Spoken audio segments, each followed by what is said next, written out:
Si tenemos todo esto, quien sale ganando son los lectores. Unos 40 o 50.000 profesionales. Es que la gente no lee. Y me cabreo, digo. Y yo creo que la relación que podemos tener con las administraciones públicas es de lealtad. El libro es uno de los inventos más antiguos de la humanidad y el que más ha moldeado y desarrollado a la sociedad. La manera de llegar los libros a las personas ha seguido evolucionando de una manera extraordinaria. En el Grupo Gómez Aparicio llevamos más de 65 años fabricando libros. Hace 10 años fundamos Liber Digital, demostrando que la innovación sigue siendo una constante en la manera de hacer libros. Y sin embargo, los libros siguen teniendo una constante inalterable: las personas. Por eso, el programa de Books and People tiene como objetivo visibilizar el rico ecosistema que engloba el libro en papel, para dar voz a todos los eslabones de la cadena y personas que forman parte. En ocasiones, no tan visibles para el lector. Es un homenaje al libro, a todas las personas que forman parte de este maravilloso mundo y los lectores.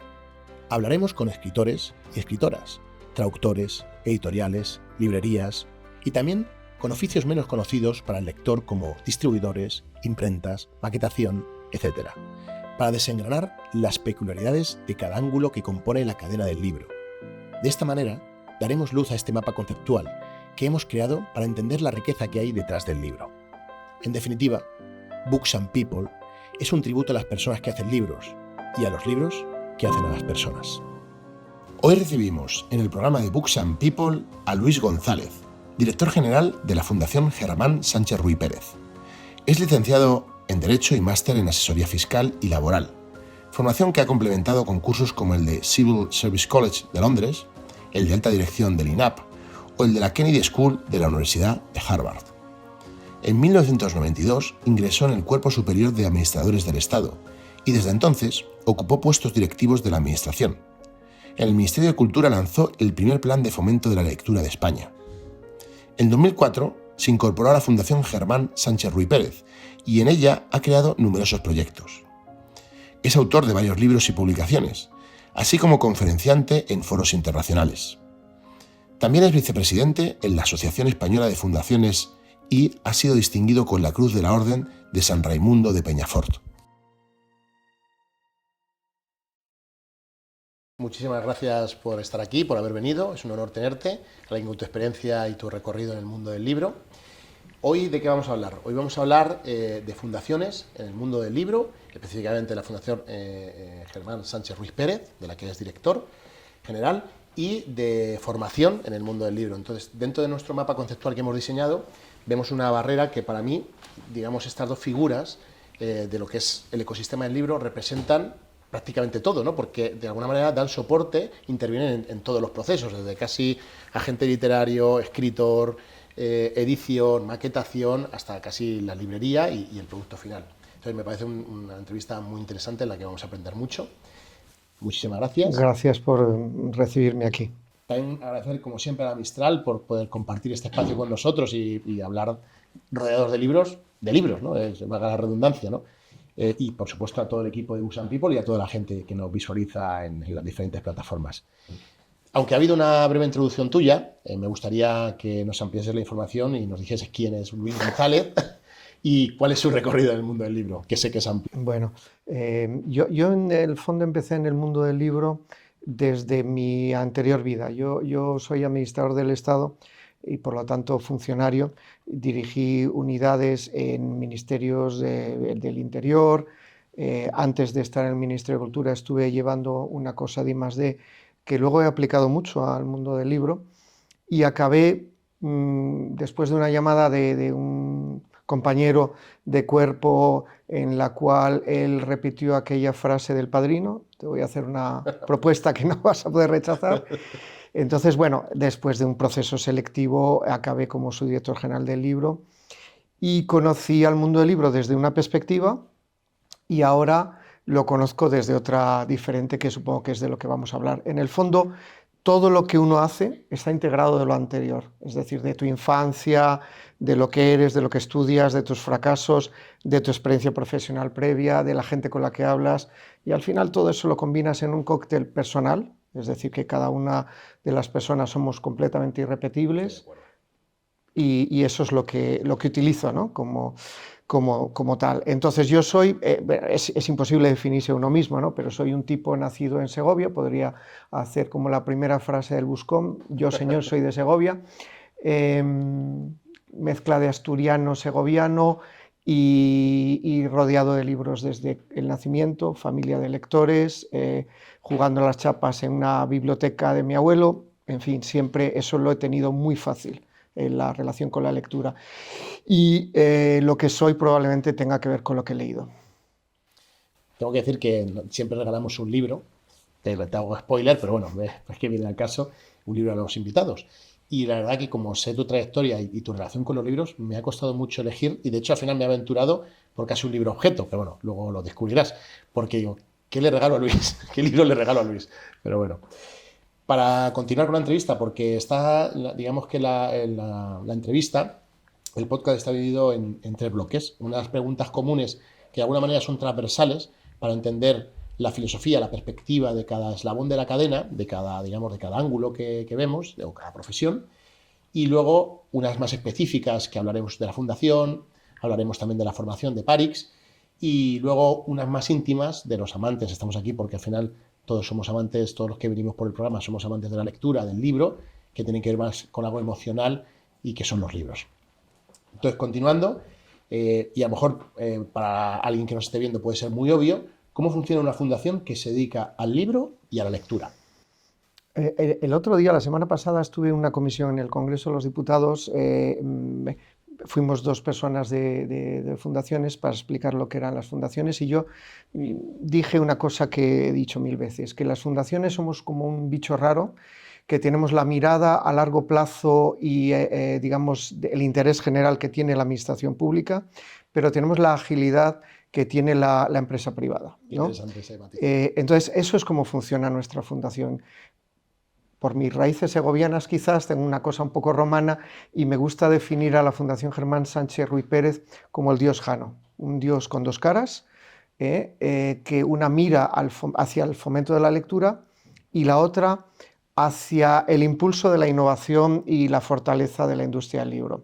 Y lo hacemos en un círculo, y eso me viene de la parte del I+D, que empieza con investigaciones, investigamos sobre lo que sienten los jóvenes en relación con la lectura, con la relación que tienen con la lectura las personas que llegan nuevas a Madrid, cuando íbamos a abrir la Casa del Lector en Matadero, o con la visión que tienen, por ejemplo, los profesionales de la industria del libro. A partir de las investigaciones identificamos algún tipo de desafío y entonces pasamos a la segunda etapa, que es diseñar un prototipo. Casa del Lector es un prototipo, la biblioteca en Peñaranda fue un prototipo, la escuela Parix que has citado es un prototipo y lo que hacemos es experimentar, tercera fase, para aprender sobre lo que funciona y sobre lo que no funciona para nada, para conseguir los objetivos que nos hemos planteado. Y la última etapa es transferirlo. ¿Y cómo lo transferimos? Con formación, con esto que estamos haciendo tú y yo ahora, charlando, dando la lata a los políticos, o, por ejemplo, con publicaciones, ¿no? Y la fundación lleva así desde el año 81. Es decir, yo me incorporo en el 2004, pero yo heredo una visión que es Antonio Basanta y es el fundador, que es Germán Sánchez Ruy Pérez, que era muy rupturista y muy clarividente desde mi punto de vista, desde el principio. Él decidió crear una fundación después de un viaje a Estados Unidos. Y a mí eso me parece muy importante. Yo he estado colaborando con la Fundación Gates muy intensamente en un proyecto muy importante hace pocos años y recuerdo estar charlando con la directora en Seattle, en su cuartel general, y cómo llegó un autobús amarillo, que allí son amarillos, no rojos, los de los turistas, y además tienen en la parte de abajo como una barca, porque hay muchas islas, y se pararon delante de la puerta de la fundación. Y estábamos charlando y en un momento determinado todos los que estaban dentro del autobús empezaron a aplaudir. Y yo le pregunté a Débora, ¿pero esto por qué? Y ella me dijo, porque les han contado lo que hacemos en la fundación y están aplaudiendo. Esa es una visión muy americana. Pero me ha emocionado, porque sí. Hay una labor tan importante a través de las fundaciones, en cualquier ámbito, en este caso estamos hablando de la lectura del libro, pero nosotros colaboramos con alguna fundación, con Down Madrid, con algunas fundaciones, y hay una labor tan altruista y tan de verdad orientada hacia la sociedad que aquí se ve. O sea, que alguien baje a aplaudir, dices, me ha emocionado. Es decir, claro, aquí no se entiende así de esta manera. No, por eso es una anécdota que cuento mucho, porque explica también lo que Germán Sánchez Ruiz Pérez tenía como ambición personal. Cuando él, por ejemplo, vende el Grupo Anaya en el año 98, él se queda como su gran proyecto vital con la fundación. Continuando ahora va un poco más orientado a la parte de la formación del proyecto que habéis lanzado de Parix, decir algo sobre la innovación. Nosotros, claro, hemos innovado mucho en la industria y seguimos innovando. Y yo tuve un profesor que se llama Enric Barbá, que es uno de los máximos exponentes de innovación en España, y fue un profesor de un máster de reingeniería de procesos, y me contó una cosa que me encantó y se me quedó grabada, ¿no? Y cuando hemos innovado siempre, lógicamente, los procesos de la innovación, que es la creación, prototipar, ajustar, pero si lo que tú innovas o lo que no innovas no tiene un beneficio real, ya sea en la sociedad o incluso económico, ¿no? En una empresa, no sirve de nada, no es innovación, ¿no? Es decir, que la innovación tiene que tener realmente, y me ha gustado mucho cuando dices, y cuando llega un momento que si funciona, funciona, y si no, lo desechamos, claro. Porque si no tiene un sentido social, o sea, no tiene un sentido que aporte algo, no es innovación, ¿no? Entonces voy al hilo de Parix, que me parece que aporta mucho en este sector, que es formar, ¿no? A los futuros editores, traductores, etcétera, ¿no? ¿Cómo funciona una escuela de formación online en el mundo del libro? Actualmente funciona como una escuela de formación estrictamente en línea. Cuando la lanzamos en el mes de marzo del año 23, parecen un periodo muy largo y realmente estamos hablando de año y medio, ¿no? Desde que estamos charlando, ahora tú y yo. El enfoque era una integración de lo virtual y lo presencial. Pero lo que detectamos, he aquí un ejemplo de prototipo, es que la gente lo que quiere es aprender desde donde quiera, su cocina, su salón, cuando quiera, el sábado, el domingo, el lunes, el martes, en su puesto de trabajo. Y tenemos todo ese tipo de enfoques. Es una escuela que funciona a partir de la alianza con todos los integrantes de la cadena de valor del libro. Eso es muy importante. Con los años aprendes de los errores. Nosotros como fundación y yo mismo como persona he estado vinculado a la formación desde los orígenes de mi carrera profesional.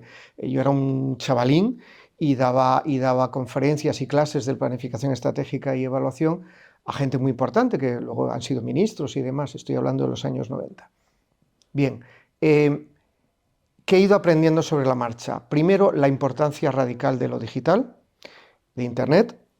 A partir de ahí, la Fundación lanza su primera plataforma de e-learning en el año 2005, creo que no me equivoco, basada en Moodle. Después, bastantes años después, me obsesiono mucho con la idea del self-paced learning, y que en el fondo es lo que estamos haciendo ahora casi en Parix. Y montamos una web de enseñanza basada en un software de MIT. Y al final, de hecho, fue considerada como una de las 30 plataformas más innovadoras del mundo en temas de e-learning. ¿Qué pasa? Que aprendes otra lección, y es que necesitas mucho músculo para gestionar. Y yo tiendo a ser muy creativo, pero ahí es donde integramos todo esto en Parix. Parix es una mezcla de diseño, de ruptura también, te lo digo, de un poco de ambición hacia el cambio y buscando el liderazgo en cada uno de los campos con gente del sector del libro o de fuera del sector del libro, pero liderazgo. Y unido esto, gestión. Tener un equipo que realmente viene de tener mucha experiencia en el e-learning y sabe que hay que entregar, como hay que hacer las cosas. Está muy bien inventar algo, pero luego un mes más tarde eso tiene que funcionar como la seda. Muy interesante, Luis. Y continuando, ¿cuál es la visión del mundo del libro desde la perspectiva de la formación? O en este caso, que yo creo que es muy interesante, desde una fundación.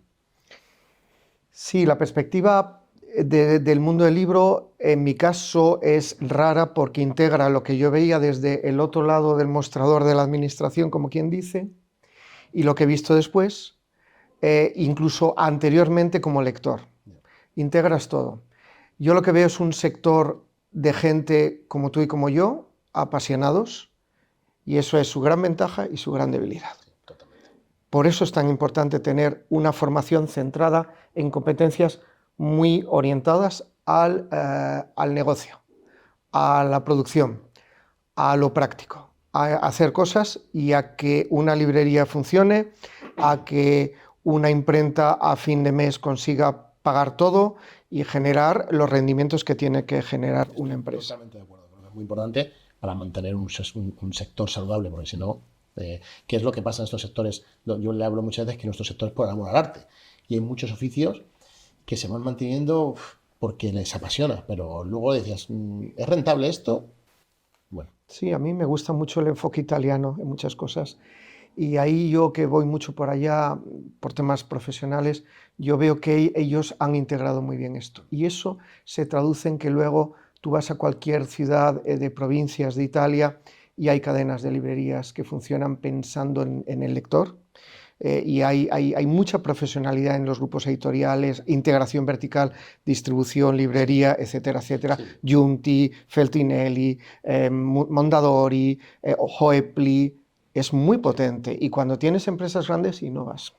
Continuando para cerrar el bloque de preguntas comunes, ¿cómo crees que, bueno, aquí a ti te lo podría ampliar, pero bueno, voy a empezar por esto. ¿Cómo crees que ha cambiado el mundo del libro en los últimos 10 años?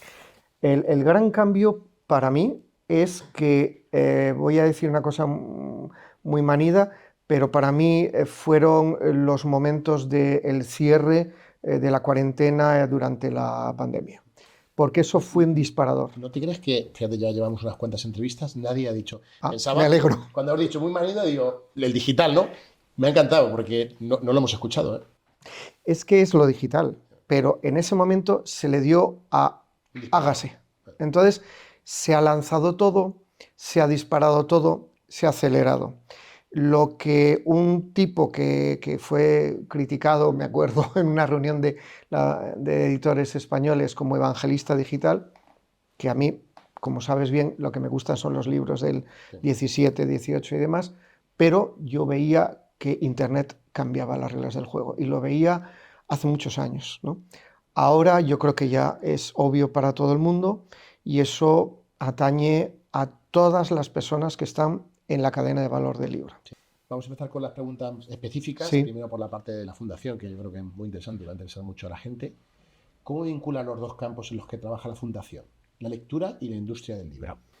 Si tenemos una industria del libro sana, innovadora, de calidad, protegida desde la perspectiva de, digamos, de la regulación y que se cumpla la regulación, protegida desde la perspectiva de apoyar la diversidad, a veces con medidas de fomento público, fomento administrativo de las administraciones públicas. Si tenemos todo esto, quien sale ganando son los lectores.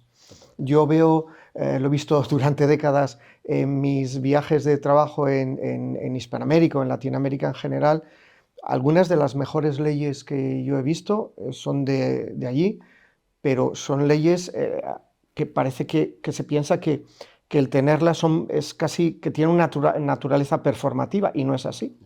Porque tienes una ley en un país maravillosa sobre propiedad intelectual y todo eso y sales de la conferencia con la ministra y en el semáforo te venden libros pirateados que han salido de Vargas Llosa esa misma semana.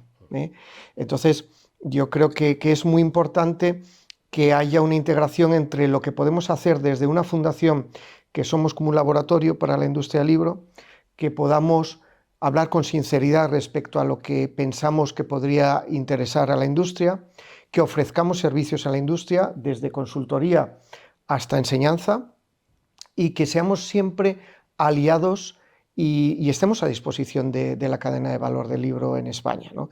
Y eso pues yo creo que es algo que con esa doble vocación que yo tengo de servicio público todavía, de apoyar a las administraciones públicas en estas tareas también y de relación y de integración con la industria, explica lo que, por ejemplo, te comentaba de la escuela. O sea, la escuela, hay docentes que se me han identificado por parte de responsables de asociaciones o carencias de formación, obviamente, y eso hace yo creo que es en buena medida el motivo por el cual está funcionando bien. Pues enhorabuena. Sí. A todos, porque, Sí, no, insisto, es un esfuerzo pero conjunto. tiene que haber una palanca, un catalizador Sí. que vaya arrancando y por eso la fundación lo hace, ¿no? Porque si no, a veces son ideas inertes que se quedan en el aire y no avanzan, ¿no? Y por eso es tan importante la figura de alguien que se haga de catalizador, de palanca, para que todas estas iniciativas acaben saliendo al mercado. Fíjate que gracias a Germán Sánchez Ruy Pérez, pues gracias a él, en el fondo, disponemos de tiempo para hacer esto. Claro. Una persona que lleva una librería, una empresa como la tuya, una editorial, es que no tiene el tiempo que tenemos nosotros, que es el 100% dedicado a innovar en el ámbito de la lectura y del libro. Claro, me parece muy interesante lo que dices, que antes es tiempo. Muchas veces ya no es cuestión de dinero, es tiempo, porque necesitas tiempo de desarrollo y un equipo que lo pueda desarrollar y lanzarlo, y luego el seguimiento, porque una idea, que todos tenemos grandes ideas, luego hay que mimarla, hay que cuidarla y hay que continuarla y trabajarla y generar constancia. Cuando empezamos el podcast, que yo creo que empezamos a hablar del podcast hace un año, desarrollar todo el podcast, cada cosa, cada detalle, cómo se iba a construir, hasta que ha salido el primer episodio, ha sido un trabajo, un esfuerzo, fines de semana, noches, buscando. Bueno, ha sido un trabajo arduo. Y claro, dices, el mundo de las ideas está genial, pero cuando hay que aterrizarlo, un sueño, una visión, transformarlo en el día a día, en objetivos, es cuando se ve, ¿no? Es decir, el trabajo. Vamos a continuar con la parte de la fundación. ¿Qué tipo de papel ejerce en la escena internacional y qué estrategia tiene la fundación en ese campo? A veces digo, entre en broma y un poco de lamento, que sentimos cuando salimos fuera, que somos más valorados y más reconocidos fuera de España que aquí. Local tampoco es un problema. Quiero decir que realmente tenemos mucha suerte de ser una referencia en las redes, por ejemplo, europeas. En Latinoamérica es diferente, es curioso. En Latinoamérica, cuando llegas a una feria de libro o vas a una conferencia, se acercan profesionales del libro y específicamente mucha bibliotecaria que ha estudiado con los libros de la Fundación. En el caso de Europa, verdaderamente es que estamos en ThinkPub, que es una escuela que hemos montado entre distintas personas, entidades, quiero decir, dedicada al mundo editorial europeo, que la hemos lanzado en Frankfurt y está empezando a funcionar. Hemos inventado un sistema para medir, para valorar el comportamiento lector de cada país y que sea comparable lo que salen los resultados de Noruega o de Italia o de España o de Francia o de Eslovenia. Estamos liderando, por ejemplo, procesos de innovación en temas como el impacto de la lectura y la democracia, la crisis política en Europa, etcétera, etcétera. Estamos, en el fondo, representando a España, es una especie de diplomacia blanda que hacemos, ¿no? Porque sí somos un caso bastante peculiar. Casa del Lector, por ejemplo, reúne todos los años Readmagine, que tú lo conoces muy bien. Voy todos los años y me parece pues, un escenario perfecto para hablar de innovación, para ver qué cosas se hacen en otros países y para que no se nos quede que en el ADN, que aunque estemos en uno de los negocios más antiguos del mundo, ¿no? Que es la escritura, pero hay que seguir innovando. ¿Tú te has fijado en Readmagine?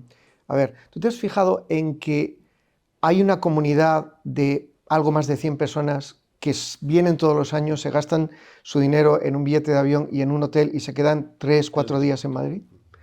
Porque les interesa, porque lo consideran un foco de innovación que les aporta valor. Y ese es un poco el perfil que tenemos fuera de España, ¿no? Sí, es una cosa, fíjate eso que dices, que lo he tenido en cuenta cuando he visto, vuelvo a ver esta persona de esta editorial y fíjate qué importante es Readmagine para que todos los años esta persona venga todos los años a Readmagine.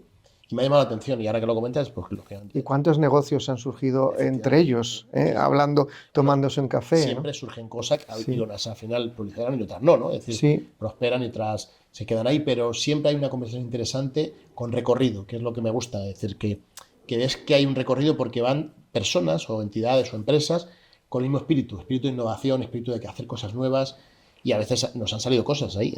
Sí. El ThinkPub, que lo he citado antes, es un proyecto que surge en el fondo de Readmagine. Los 8 socios somos de los habituales, digamos, de esto que inventé en el año 2006, el primer Readmagine.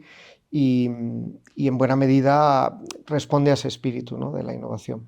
Continuando, ¿qué te parece más importante para trabajar en este campo? ¿La creatividad o la capacidad de gestión? Viene un poco de la anterior pregunta. Cuando yo empecé, esto es casi la biografía de un lector. Yo creo que los lectores somos bastante creativos, creo, porque te inspiran las cosas que lees. Y yo recuerdo que mi primer puesto de trabajo en la administración pública, llegué a un nivel muy alto, digamos, con gente, pero fui a ver a mi jefe y le vine a decir algo así como, no tengo mucho trabajo, ¿eh?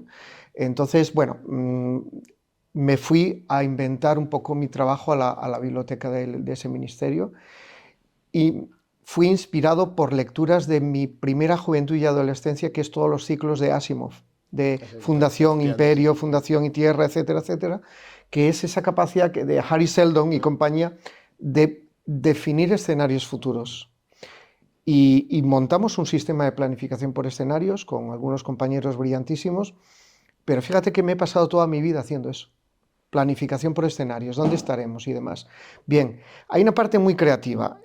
Cuando eres joven, cuando yo estaba en la administración, yo ahora veo que no tenía capacidad de gestionar toda la inventiva que tenía. Entonces, ¿qué es lo que hago ahora? Rechazo. Estás en la ducha o estás en el gimnasio y se te ocurre una idea y dices, ¿lo voy a poder gestionar de verdad, de verdad? La gestión es fundamental. Sí, estoy de acuerdo. No es tan bonita. Sí, más, la verdad es que la parte creativa siempre es muy bonita, el desarrollo, pero claro, la gestión es que es fundamental, es una pata... La escuela de Parix es una buena mezcla de las dos cosas. Sí, yo estoy de acuerdo que la gestión, además la visión, dices, yo siempre pongo un ejemplo cuando doy charlas, digo, la visión sin objetivos y sin gestión no es nada, es una idea, es un sueño que es etéreo, porque es necesario gestionarla. Por eso hay veces que esos equipos tienen gente muy creativa, que tiene que haber alguien a su lado, de la mano, para decir, sí, todo esto me parece muy bien, pero hay que gestionarlo. Entonces, ¿cómo lo gestionamos? Y lo que, como bien decías, el coste de oportunidad, ¿no? De que esto es capaz con el equipo que tenemos poder lanzarlo, pues... Eso es un riesgo, el tener un responsable o el director o el jefe que sea muy creativo. Sí. Yo lo digo como autocrítica, sí, porque me acuerdo de una cosa de hace ya bastantes años, que inventamos una cosa que se llamaba Lectio, con Y, y era como una red social, una mezcla entre LinkedIn, Facebook, del mundo del libro y la lectura.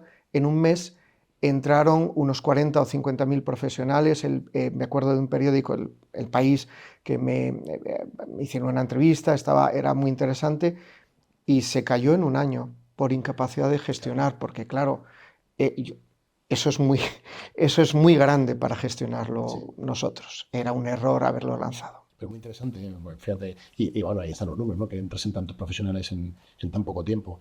Pero es verdad, yo creo que es una virtud y una desventaja a veces, ¿no? Es decir, cuando el director de algo es muy creativo, a mí me pasa, tengo una anécdota siempre con el director financiero y me dice, Luis, por favor, ¿por qué no te vas un año sabático? ¿Por qué no descansas un año? Pues digo, pues, para que descansemos todos. Pero es verdad, pero creo que es la gran virtud y es lo que hace que se desarrollen cosas.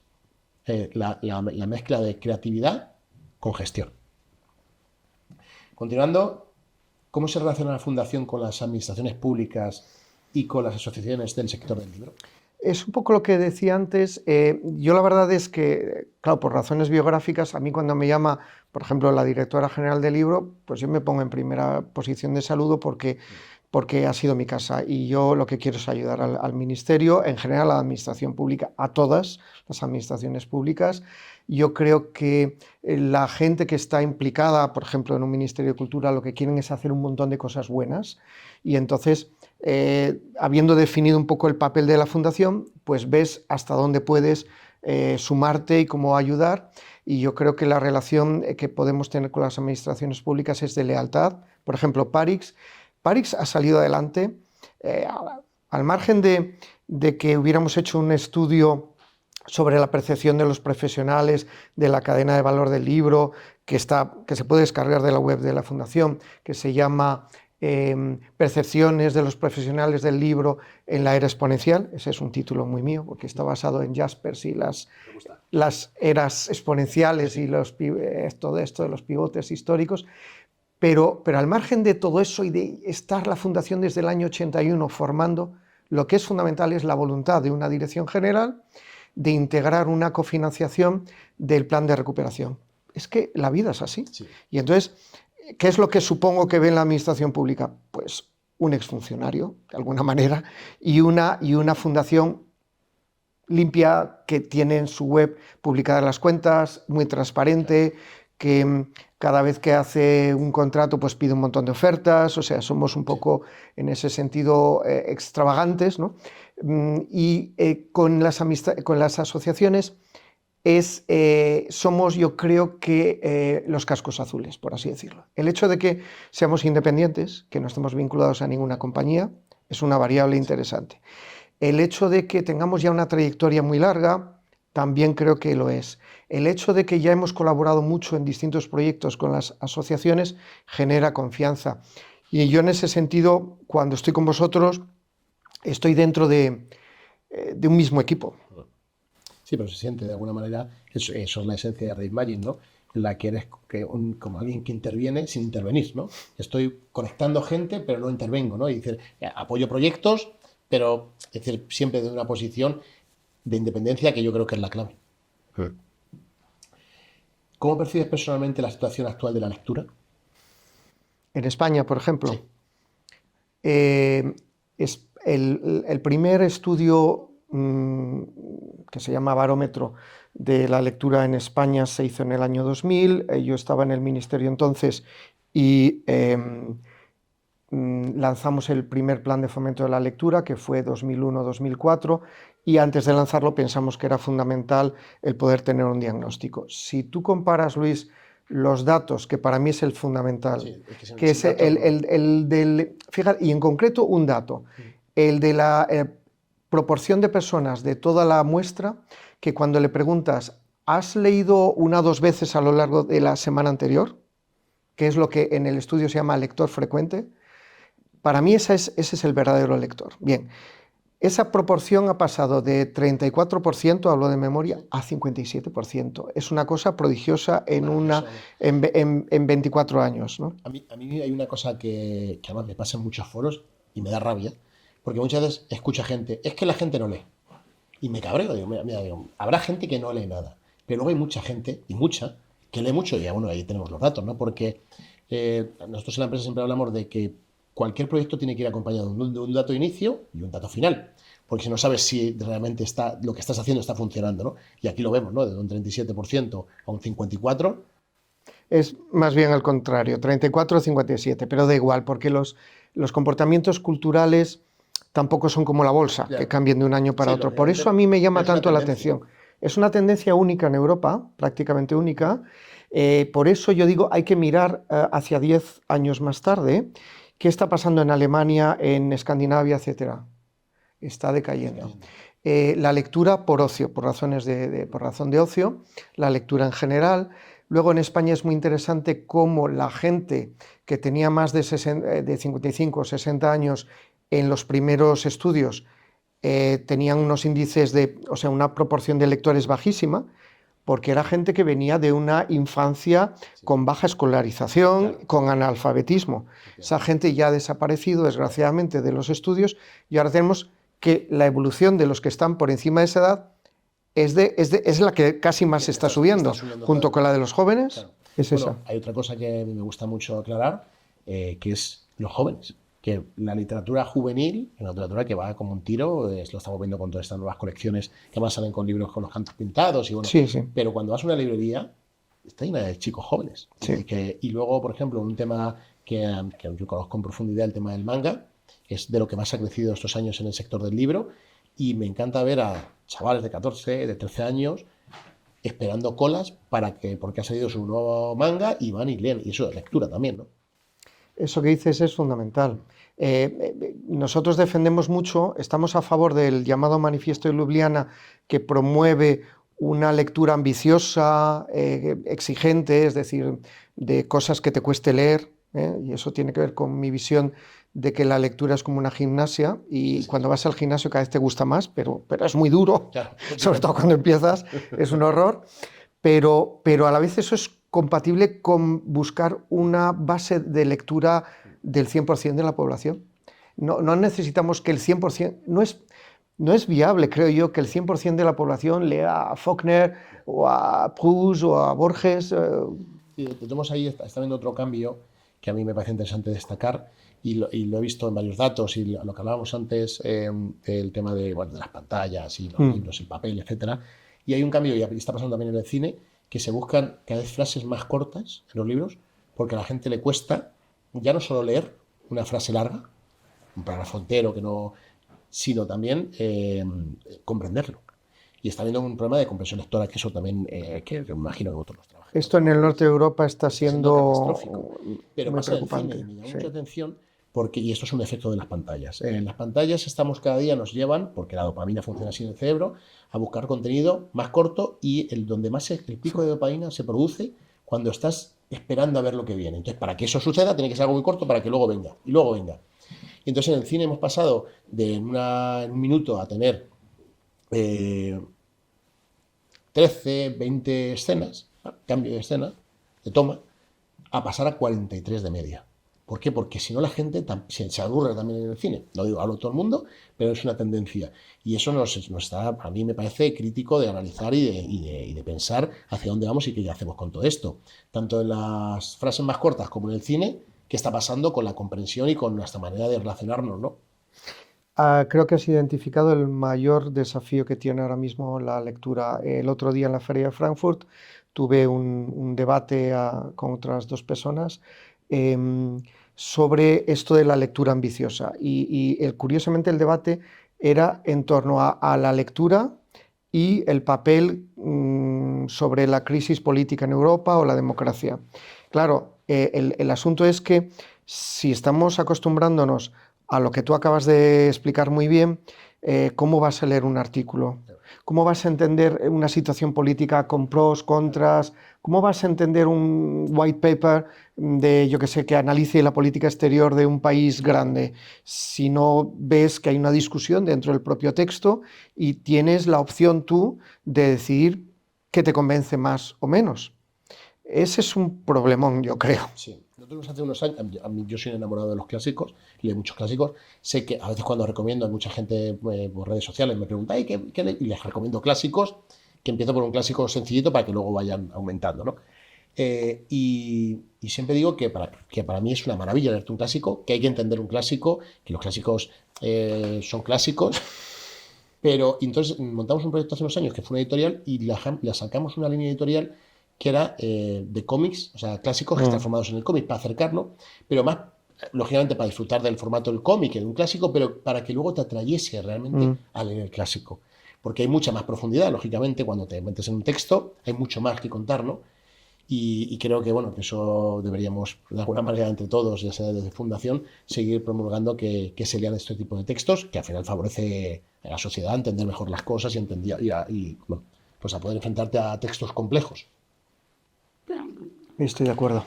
Continuando, yo creo que para rematar las preguntas bueno, yo creo que esto lo hemos comentado, pero si quieres añadir algo, que es ¿qué valor o significado tiene para ti la lectura? Bueno, mira, el otro día cité una anécdota, es en la Academia de Platón, la forma de leer que tenían ellos era diferente a la nuestra, ¿no? Y entonces llega Aristóteles, que en el fondo era un paleto de Macedonia, ¿no? Y era un joven que leía los rollos y entonces empezaron a hacerle un poco de bullying, se diría ahora, ¿no? O acoso escolar, entre comillas, estoy caricaturizando la situación.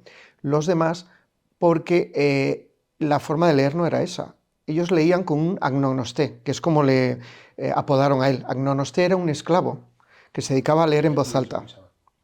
Aristóteles tenía la inteligencia, y yo creo que se detecta en su obra, de darse cuenta de que la experiencia era completamente diferente. O sea, una cosa es escuchar un libro, que no es leer, aunque me quieran Sí, criticar, un debate sobre eso. y otra cosa es leer, porque neuronalmente es No, completamente totalmente.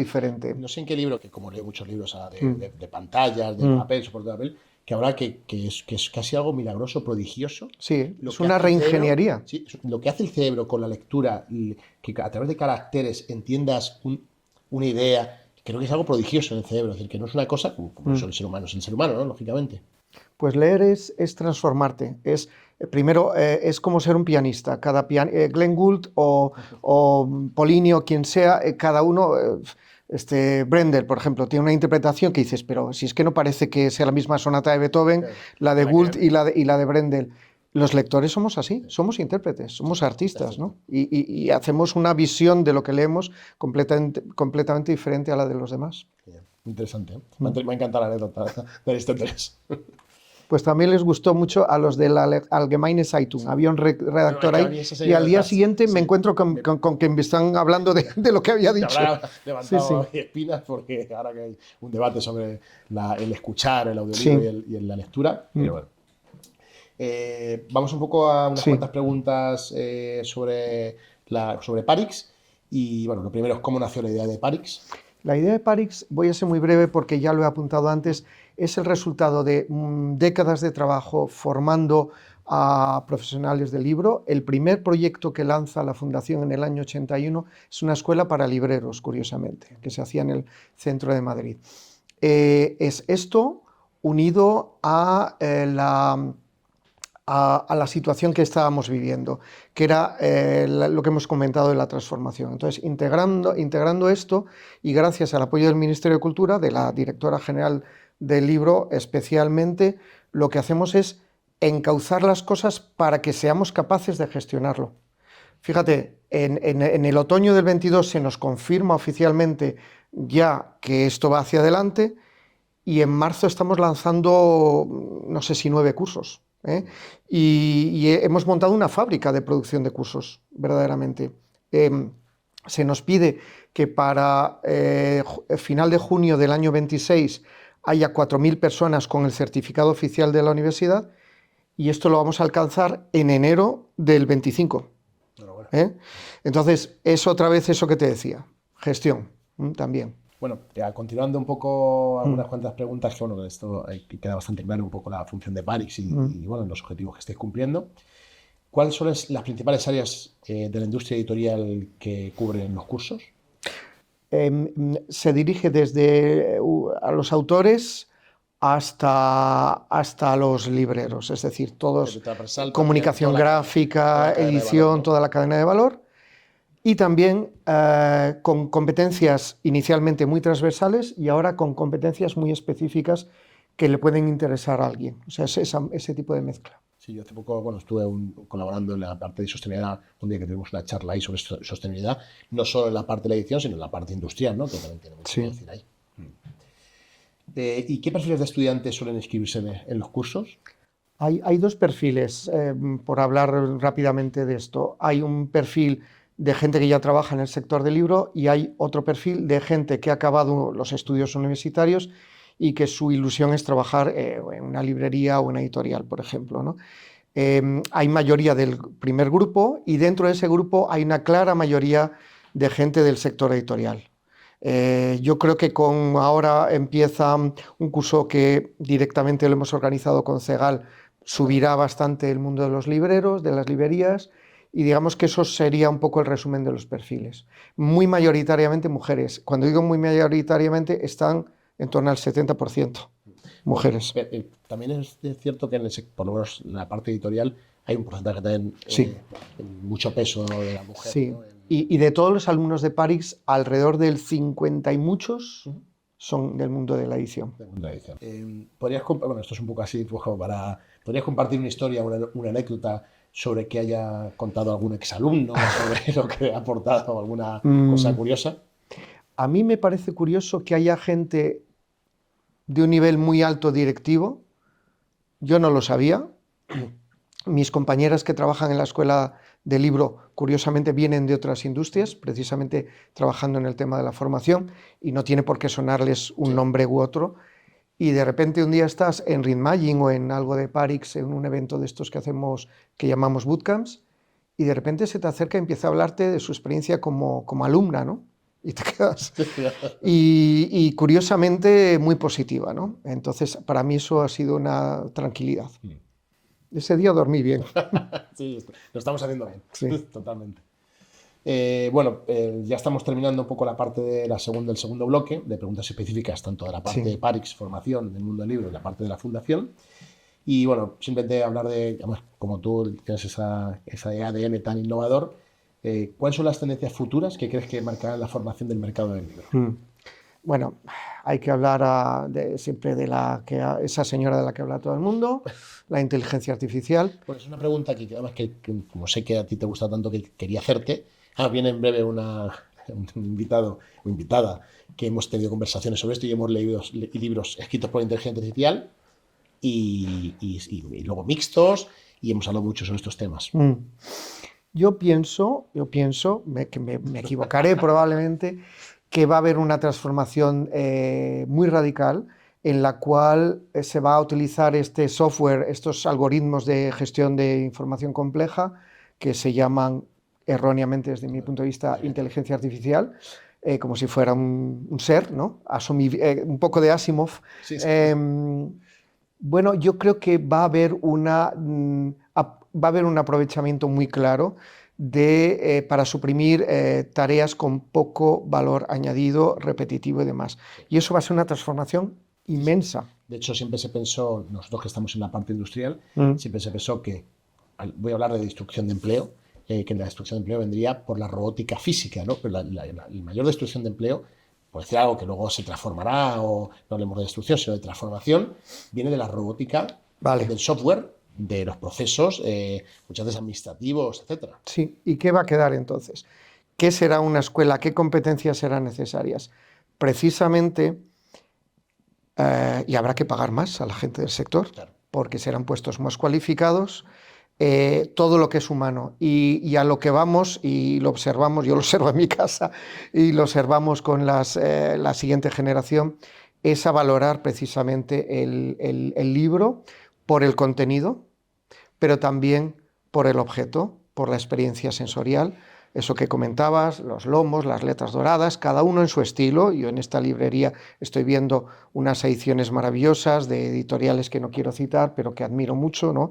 Y soy comprador habitual de esto porque también me gusta el estilo que tienen, ¿no? En toda la experiencia, porque si no, lo metería en un lector y sería más barato y demás, no sé si 7, 8 euros la novela o el libro o lo que sea, ¿no? No, pero estoy cargándome de problemas en mi casa, ocupando espacio, porque lo que quiero es eso. Y eso tiene que ver con capacidades estratégicas, capacidades de gestión empresarial, marketing. Yo creo que el marketing va a ser fundamental, porque cuando yo era un crío y llegaba los viernes con mis padres a Segovia a pasar el fin de semana, iba a la plaza, a una librería que había allí, y entonces yo me acuerdo del expositor de Alianza Editorial y me acuerdo de Alfaguara. Para mí eso tenía un significado, la marca tenía un significado. Hay personas de 15 años para las cuales las editoriales son como invisibles y lo importante es el autor o la autora. Sí, pero para mí lo que está diciendo el sello editorial es lo que me identificaba. No sé qué autor. Y todavía nos lo identifica. Lo identifico, lo compro. Sí. Igual que cuando me ha pasado la inversa, que no nombraré, sellos editoriales que me he leído un libro y no he vuelto a comprar. Por eso es tan importante la identidad de... Oye, claro. Y eso es marketing, Luis. Eso es marketing y es branding, perdón por los palabras en inglés, y es experiencia.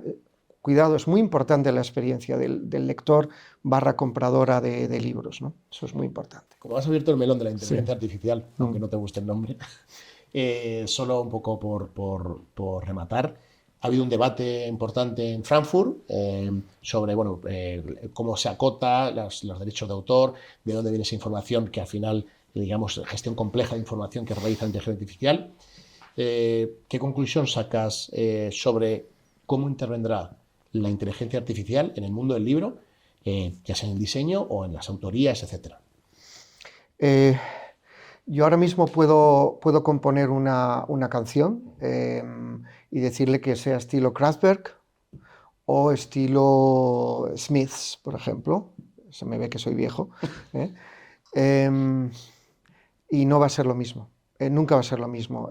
Los que somos aficionados a la música, y he citado, por ejemplo, Kraftwerk, que es puramente electrónica, pero puedo citar a John Dowland y el laúd suena de una determinada manera y el intérprete humano suena de esa manera. Eso es una experiencia que tú pagas y eso va a pasar con el mundo del libro. y se va a tener que pagar. Entonces la inteligencia artificial es fundamental que la controlemos en el sentido de gestionarla bien, y por eso es el curso más popular de Parix en estos momentos, y vamos a lanzar más que tienen que ver con la inteligencia artificial, dedicada al marketing, y en un máster que vamos a lanzar también va a estar integrado una asignatura de inteligencia artificial. Pues muchísimas gracias, pues es muy interesante. Ya por rematar, Sí. todo lo que es el bloque de estas preguntas más relacionadas con el mundo del libro, pero de manera personal, ¿qué libro recomendarías a la gente que nos está viendo y el motivo? ¿Qué libro recomendaría Ya. y por qué? ¿Y por qué? Esa es la pregunta temida. Sí, además es que es a quemarropa, ¿no? Pero Eh, realmente... bueno, voy a decir uno simplemente por una cosa sobre la que estábamos dialogando. Uniendo a Aristóteles, a Platón y a la situación, digamos, de polarización y a la situación política en Europa. Sería un libro que escribió Karl Popper desde las antípodas durante la Segunda Guerra Mundial, huyendo de su país natal, que se llama La sociedad abierta y sus enemigos, en el que él me ayuda a mí. No lo conocí. Bueno, pues me alegro, me alegro. A mí una vez en la Madalena, hace 1000 años, en el Palacio de Madalena, estaba con María Kodama, con Luis Alberto de Cuenca y Jorge Semprún. Y Jorge Semprún y yo hablamos, yo le comentaba cómo tenía una profesora, creo que en COU, que sí, nos mandó que leyéramos los diálogos de Platón. Y bueno, yo tenía desde entonces un problema con Platón y cosas que no entendía, siendo una mente absolutamente impresionante, ¿no? Y en un momento determinado, gracias a Popper, tuve como una epifanía que me ayudó a entender mis manías infantiles contra Platón, me ayudó a entender un poco mejor la vida política, el valor del conocimiento y de testar la realidad desde un criterio racional. Y yo creo que Popper es el mejor tratado contra el totalitarismo, por ejemplo, de un signo, de otro, si es que hay signos diferentes en el totalitarismo, Sí, que sería dudoso siguiendo a Hannah Arendt, ¿no? Pero Popper es aristotélico en este sentido. Y yo también soy aristotélico. Y Aristóteles era el que leía los libros. Sí, es de los nuestros. Sí. Bueno, por rematar ya la última pregunta, y ahora te voy a dar un obsequio que he elegido, que he dicho que de nuevo hemos empezado hablando en el programa que era difícil, pero bueno, ¿cuál es tu primer recuerdo con un libro? Pues voy a decir lo mismo que le dije a Ignacio Elguero, me sacó en una cosa que se llama La generación de los chipifláuticos, un libro. Y entonces yo le contaba cómo lo primero que recuerdo con los libros es mi madre, cuando yo todavía no sabía leer verdaderamente, leyéndome Corazón, de Edmundo Amici, y llorando. Entonces yo me di cuenta, porque son relatos muy emotivos, el tambor sardo de los Apeninos a los Andes, todo esto. Yo recuerdo que me quedaba perplejo pensando cómo impresiona, ¿no?, el tener un objeto, leerlo y de ahí sale toda una historia que te emociona, ¿no? En aquella época quizás el primer libro que yo recuerdo es Tintín en el Templo del Sol. O sea, era capaz de leer lo de la editorial Juventud, pero ahí empecé. A ver con qué me sorprendes. Bueno, es más un objeto para mí, y además, como hemos hablado de Aristóteles, hemos hablado de ciertas cosas que tienen que ver con el mundo clásico, yo espero que te guste. Bueno, y además estrenamos la bolsa de la Mistral que han hecho hace recientemente, y me parece, bueno, pues un objeto que además que tiene Vamos mucha a enseñar la simbología bolsa dentro de... Sí. con su bolso. Bueno, pero esta edición además Sí, preciosa, en tela, es una edición muy bonita. es una maravilla. Iba a decir otra cosa un poco malsonante, pero es una maravilla. Muchísimas gracias. Placer. Y la tipografía, bueno, Sí, a mí la impresión. A mí este tipo, sí, a mí este tipo de productos, o sea, de libros, que son libros objetos para mí, que es otra edición, que es para tener en casa. Yo tengo muchas ediciones del mismo libro, incluso en otros idiomas, porque no entiendo. Una edición de 1984 en turco, que es una pasada. ¿Por qué? Porque al final también valoramos el producto como tal, ¿no? O sea, lo que es el objeto del libro. Esto es Bodleian Library. O sea, quiero decir, las ilustraciones, bueno, maravilloso, porque aquí unimos Oxford, unimos muy buena editorial, ahora veo cuál es, digamos, el grupo y demás, y perfecto, estupendo, muchísimas gracias. Luis, ha sido súper interesante, muchas gracias. Para mí es un regalo todas estas conversaciones. La tuya ha sido súper interesante, he aprendido mucho. Te lo Yo también, agradezco. Muchas gracias. gracias a ti.